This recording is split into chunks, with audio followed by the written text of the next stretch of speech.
বন্ধুরা কেমন আছেন আপনারা সবাই? আশা করি ভালো আছেন। তো আজকেও আপনাদের আমি চলুন বাগিচা দর্শন করাই।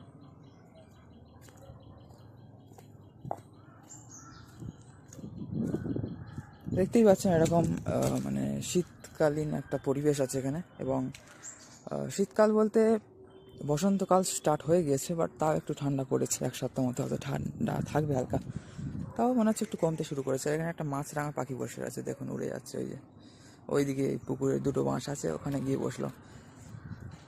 যে যার প্রতি আর কি, যার আকর্ষণ, মাছরাঙা পাখি মাছের দিকে ছুটছে। জগতেও দেখা যায় যেমন ছেলে মেয়ের দিকে ছুটছে, মেয়ে ছেলের দিকে ছুটছে, এরা প্রাকৃতিক। কিন্তু আমাদের এই প্রাকৃতিক যে অস্তিত্ব, নিয়ম, তার ঊর্ধ্বে উঠতে হবে ভগবানকে পেতে গেলে, তাই না? আমাদের ভগবানের দিকে ছুটতে হবে। মাছরাঙা পাখি যেমন মাছের দিকে ছুটছে, তাই না? তো বন্ধুরা